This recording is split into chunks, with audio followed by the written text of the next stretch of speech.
27వ అధ్యాయం మొదటి 8 వచనాలు చదువుకుందాం. మరియు యెహోవా మోషేకు ఇలాగు సెలవిచ్చెను, నీవు ఇశ్రాయేలీయులతో ఇలా చెప్పు, ఒకడు విశేషమైన మొక్కుబడి చేసిన ఎడల నీవు నిర్ణయించిన వెల చొప్పున వారు యెహోవాకు దాన్ని చెల్లింపవలెను. The Lord spoke to Moses, speak to the people of Israel, if anyone makes a special vow to the Lord involving the valuation of persons. దేవునికి ఎవడైనా విశేషమైన మొక్కుబడి చేస్తే ఆ మొక్కుబడి యొక్క విలువ మోషే నిర్ణయించాలి. అంటే ఒక పర్సన్ని దేవునికి మొక్కుకున్నాడు అనుకోండి, ఆ పర్సన్ గురించిన విలువ మోషేకి దేవుడు అధికారం ఇస్తున్నాడు, వెల నిర్ణయం చెయ్యి. ఆ వ్యక్తిని విడిపించుకోవటానికి, ఆ మొక్కుబడి చేయబడిన వ్యక్తిని విడిపించుకోవటానికి ఆ వెల దేవుని యొక్క ఆలయంలో కట్టాలన్నమాట. ఇప్పటికీ ఈ సంస్కారం కొన్ని సంఘాల్లో ఉంది. నా చిన్నతనంలో సిఎస్ఐ చర్చిలో ప్రథమ సంతానం నేను మగపిల్లలలో మా కుటుంబంలో, అందుకని నన్ను దేవుడి పాట అని చెప్పి పాట పాడారు. అంటే యాజకుడు నిర్ణయించిన వెల, ఆ వెల చర్చిలో ఇచ్చి నన్ను తెచ్చుకున్నాడు మా నాన్న. నన్ను దేవునికి సమర్పించి యాజకుడు కట్టిన వెల అక్కడ చెల్లించి నన్ను ఇంటికి తెచ్చుకున్నాడు. కనుక ఆ విధంగా ఇక్కడ కూడాను పర్సన్స్ విషయంలో విశేషమైన మొక్కుబడులు చేసినప్పుడు ఈ విధమైనటువంటి నిర్ణయ వెలలు ఉన్నాయి. ఆ నిర్ణయ వెల ఏ విధంగా ఉందో చెబుతున్నాడు. దేవుడే చెప్పాడు, 20 ఏళ్ళు మొదలుకొని 60 ఏండ్ల వయసు వరకు ఉన్న మగవానికి పరిశుద్ధ స్థలం యొక్క తులము వంటి 50 తులముల వెండి నిర్ణయించబడింది. 50 తులాల వెండి 20 నుంచి 60 సంవత్సరాల వయసు ఉన్న వాళ్ళకి. అదే స్త్రీ అయితే కనుక 30 తులాలు, పురుషుడికి 50 తులాలు క్రయధనంగా నిర్ణయించబడింది. అదే స్త్రీకి అయితే 30 తులాల వెండి. ఇక్కడ వెండి విమోచనకు వినియోగించేదన్నమాట. రెడెంప్షన్ వాల్యూ ఎప్పుడు కూడా వెండితోటే చేస్తారు. 5వ వచనం, 5 ఏండ్ల మొదలుకొని 20 ఏండ్ల లోపల వయసు కలిగిన మగపిల్లవాడికి 20 తులాలు, ఆడపిల్లకి 10 తులాలు. 1 నెల మొదలుకొని 5 ఏండ్ల వయసు ఉన్న మగవానికి 5 తులాలు, ఆడపిల్లకైతే 3 తులాల వెండి నిర్ణయించాడు. 60 ఏండ్లు పైన కనుక ప్రాయం దాటిన మగవానికైతే 15 తులాలు, ఆడవారికైతే 10 తులాలు వెల నిర్ణయించాలి. నీవు నిర్ణయించిన వెలను చెల్లింపలేనంత భేదవాడైతే అతడు యాజకుని ఎదుట నిలబడాలి. అప్పుడు యాజకుడు అతని వెల నిర్ణయిస్తాడు. మొక్కుకొనిన వాని కలివి చొప్పున వారికి వెల నిర్ణయించబడును. దేవునికి మొక్కుకొనుట విశేష మొక్కుబడి, స్పెషల్ వో ఇచ్చినప్పుడు దాన్ని యాజకుడు ఇచ్చినటువంటి దాని చేత చెల్లించి విడుదల చేసుకోవాలి. డిఫరెంట్ ఏజ్ గ్రూప్స్కి మేల్కి ఒక ప్రైస్, ఫిమేల్కి ఒక ప్రైస్ ఇచ్చాడు. వాటిని దేవుని యొక్క ఆలయంలో కట్టి ఆ వ్యక్తులను విడిపించాలి. 9వ వచనం నుండి 13వ వచనం వరకు పశువులను గురించిన అర్పణలను అర్పించే వారికి చెబుతున్నాడు. యెహోవాకు అర్పణముగా అర్పించు పశువులలో ప్రతిదానిని యెహోవాకు ప్రతిష్ఠితముగా ఎంచవలను. Please note it. యెహోవాకు ప్రతిష్ఠితము అంటే ఇక అది ఆయనదే, అది మరొకరికి చెందదు అని అర్థం. దానిని మార్చకూడదు, దాని బదులు ఇంకో దాన్ని పెట్టడానికి కుదరదు. ఒకవేళ పెడితే దీన్ని కూడా ఆయనకే ఇచ్చేయాలి. చెడ్డదానికి ప్రతిగా మంచిదాన్నైనా, మంచిదానికి ప్రతిగా చెడ్డదాన్నైనా, ఒకదానికి ప్రతిగా వేరొక దాన్నైనా ఇవ్వకూడదు. పశువు మారిస్తే ఇచ్చిన పశువును కాక మార్చిన దాన్ని కూడా ఆయనకే ఇచ్చేయాలి. అది కూడా ప్రతిష్ఠితం అయిపోతుంది.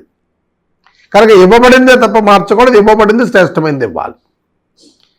జనులు యెహోవాకు అర్పింపకూడని అపవిత్ర జంతువులను కనుక తీసుకొచ్చినట్లయితే యాజకుడు ఎదుట దాన్ని నిలబెట్టి దానికి యాజకుడు వెల నిర్ణయించితే అది వెలను యాజకుడు నిర్ణయించిన వెలను ఇచ్చి దాన్ని విడిపించుకొని తీసుకెళ్ళాలి.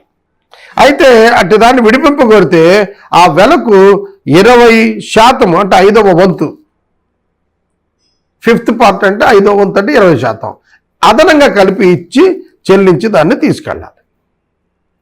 14వ వచనం నుంచి ఇల్లును ఎవరైనా ప్రతిష్ఠ చేయదలుచుకుంటే దేవునికి ఒకడు తన ఇల్లు యెహోవాకు ప్రతిష్ఠితమగుటకై ప్రతిష్ఠించిన ఎడల అది మంచిదైన చెడ్డదైనా యాజకుడు దాని వెల నిర్ణయించాలి.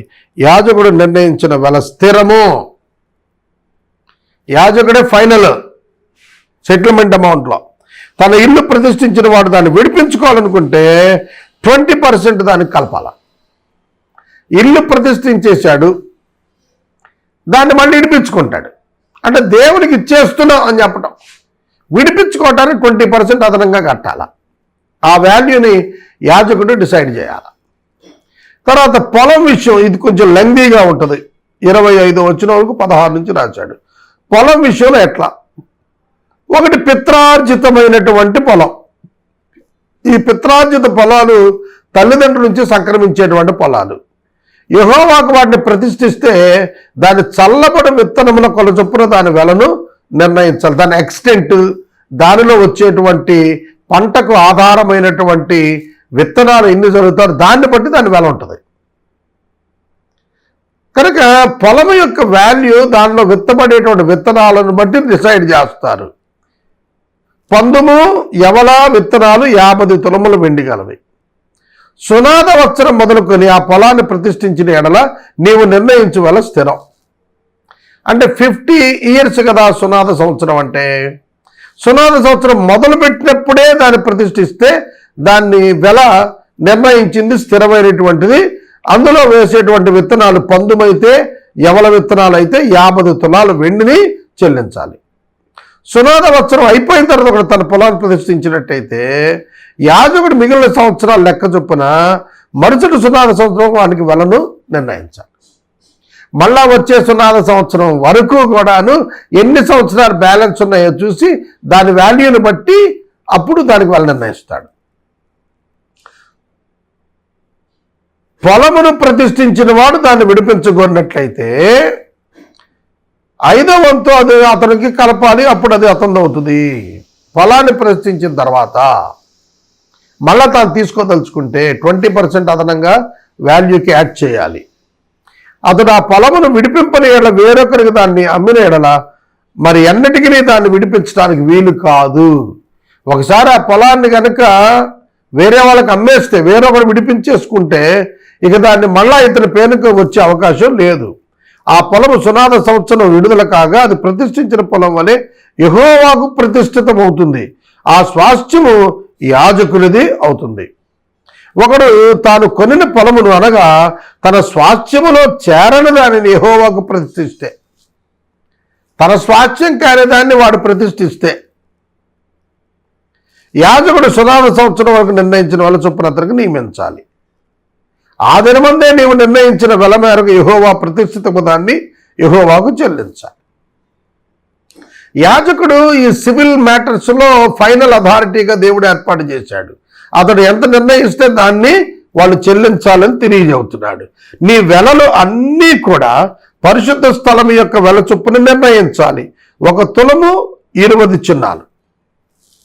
1 తులము అంటే 20 చిన్నములు. తులము అంటే మనం ఇప్పటి లెక్కలో తులం అంటే 10 గ్రామ్స్. ఈ 10 గ్రామ్స్ చొప్పున తులాలను లెక్కించి దాన్ని వెండిని తూచి ఇవ్వాలన్నమాట. తర్వాత 26 వచనం నుంచి చూస్తే జంతువులలో తొలిపిల్ల, ఫస్ట్ బార్న్, ఇది దేవుందే, ఇది యెహోవాది కనుక ఎవడో దాన్ని ప్రతిష్ఠింపకూడదు. అది ఎద్దైనా మేకలదైనా మందలదైనా అది యెహోవాది. చూడండి, 2వసారి పుట్టిన పిల్లను ప్రతిష్ఠించవచ్చు కానీ మొదటి దాన్ని ఎవడు ప్రతిష్ఠించకూడదు. ఎందుకంటే అది ఆల్రెడీ దేవుడిది. తొలిచూలు సంతతి దేవునిది. అది దేవునికి ఎంత లెక్క వస్తుంది తప్ప యజమానిది అవ్వదు. అందుకే ప్రత్యేకంగా దాన్ని తీసుకెళ్ళి ఇదిగో నేను నీకు ప్రతిష్ఠిస్తున్నాను నా పక్షంగా అంటాక లేదు. ఎందుకంటే దేవుడిది కాబట్టి. కనుక తనకు తర్వాత ఉన్నటువంటి వాటిలో ప్రతిష్ఠించుకోవచ్చు కానీ దేవునిదైనటువంటి తొలిచూలు ఎప్పటికీ దేవుడిదే. For ever it belongs to God. గొర్రెల మేకల మందలలోనైనా ఏమి అది యెహోవాదే అవుతుంది. అది అపవిత్ర జంతువు అయితే కనుక వాడు నిర్ణయించిన వెలలో 5వ వంతు దాంతో కలిపి దాన్ని విడిపించుకోవచ్చు. దాన్ని విడిపించిన నీవు నిర్ణయించిన వెలకు దాన్ని అమ్మాలి. అపవిత్రమైనటువంటి జంతువు అంటే ఇజ్రాయేలీయులు భుజించినటువంటిది అన్నమాట అది. కాబట్టి దాన్ని అన్యులకు అమ్మచ్చు, ఎంత వెల నిర్ణయిస్తే దాన్ని అంతకి అమ్మేసేయచ్చు. 28వ వచనం, మనుషుల్లో కానీ జంతువుల్లో కానీ స్వాస్థ్యమైన పొలముల్లో కానీ తనకు కలిగిన వాటిలో దేన్నైనా ఒకడు యెహోవాకు ప్రతిష్ఠించిన యెడల ప్రతిష్ఠించిన దానిని అమ్మకూడదు, విడుదల చేయకుండా అమ్మకూడదు. అయితే విడిపింపను కూడదు. ప్రతిష్ఠించిన సమస్తం యెహోవాకు అతి పరిశుద్ధంగా ఉంటుంది. మనుషులు ప్రతిష్ఠించే వాటిలో దేనినైనా విడిపింపక హతము చేయవలెను. భూధాన్యములలోనేమి, వృక్ష ఫలములలోనేమి, భూఫలములలోనేమి, దశమ భాగాల్లోనేమి సమస్తము యెహోవాకు అది భాగము, అది యెహోవా సొమ్ము, అది యెహోవాకు ప్రతిష్ఠితము. ఒకడు తాను చెల్లింపవలసిన దశమ భాగాలలో దేనినైనాను విడిపింపగోరితే 20% దానికి అదనంగా కలపాలి, 5వ వంతు కలిపి దాన్ని తీసుకోవాలి. గోవుల్లో కానీ, గొర్రెల్లో కానీ, మేకల్లో కానీ, కొల కింద నడుచు వాటిల్లో కానీ దశమ భాగం ప్రతిష్ఠితం అవుతుంది. అది మంచిదో చెడ్డదో పరిశోధించకూడదు, దాన్ని మార్చకూడదు. దాన్ని మారిస్తే అది మార్చబడిగా మారుగా తెచ్చింది కూడా దేవుంది అవుతుంది. ఎందుకంటే ఒక్కసారి ప్రతిష్ఠించింది అది దేవుంది అవుతుంది, అది దేవుంది అవుతుంది. ఒకవేళ మార్చాలనుకుని ప్రతిష్ఠించిన, ముందు ప్రతిష్ఠించింది తర్వాత ప్రతిష్ఠించింది, రెండు కూడా దేవునివే అవుతాయి, వాటిని విడిపించకూడదని చెప్తున్నాడు. సో ఏమిటి ఇక్కడ మనకు నేర్పించిన పాఠాలు ఏమిటి అంటే, అర్పించేటువంటి వాడు స్వచిత్తము చొప్పున అర్పిస్తాడు, నెంబర్ 1. నెంబర్ 2, అర్పించబడేటువంటి అర్పణ దేవునికి అర్పించబడుతుంది కనుక ఆ అర్పణ దేవునికి అర్పించినప్పుడు దాని వెలను యాజకుడు నిర్ణయించినప్పుడు దాన్ని విడిపించుకునే వాళ్ళు దానికి అదనంగా 20% కట్టి విడిపించుకోవాలి. అదవుతుందా అంటే దేవునికి ఇచ్చేటువంటి విషయాలలో మనఃపూర్వకముగాను సత్యవర్తనముగాను ఉండాలి. అది ఇందులో మనం నేర్చుకోవాల్సింది. కనుక మనుషులనైనా, ఇండ్లనైనా, పొలాలనైనా, జంతువులనైనా, వేటినైనా ప్రతిష్ఠిస్తున్నప్పుడు వాటి విలువను ఇచ్చి వాటిని విడిపించుకోవాలి.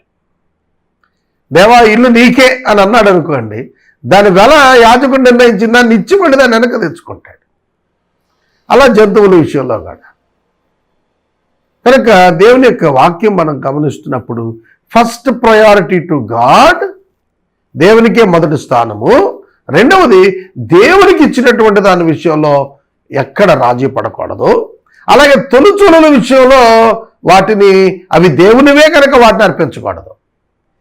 వేరొకవి వారి వైనవి అర్పించాలి, కానీ దేవునికే అర్పించామంటే ఎట్లా? అది ఆయనదే హక్కు. కనుక ఈ విధంగా అర్పణల విషయంలో దేవుడు కొన్ని హెచ్చరికలు చేశాడు ఇశ్రాయేలీలకు. అదే 27వ అధ్యాయం అంతా కూడా చెబుతున్నాడు. ఆఖరి వచనం, ఇవి సీనాయి కొండ మీద యెహోవా ఇశ్రాయేలీయుల కొరకు మోషేకిచ్చిన ఆజ్ఞలు. ప్లీజ్ నోట్ డౌన్, ఇవి ఇశ్రాయేలీయుల కొరకు ఇచ్చినవే, నాట్ ఫర్ ఆల్ పీపుల్. అన్యులకు చెందవు ఈ హెచ్చరికలు, ఈ ఆజ్ఞలు, ఈ వాగ్దానాలు, ఈ నిబంధనలు, ఇవి అన్యులకు చెందవు. ఈ ఆజ్ఞలు, కట్టడలు, విధులు అన్నీ దేవుని పిల్లలని ఇశ్రాయేలీయులకే చెందుతాయి. కనుక స్పెసిఫిక్గా ఎవరికి ఇస్తున్నాడు, to whom God is giving and writing this, అది వెరీ స్పెసిఫిక్, చాలా ఖచ్చితంగా చెప్పాడు. దాని ప్రకారమే అది చేస్తాడు. చూడండి, లేవీకాండం 27వ అధ్యాయం ముగించుకోవటం ద్వారా లేవీకాండపు గ్రంథాన్ని మనం ముగించుకున్నాం.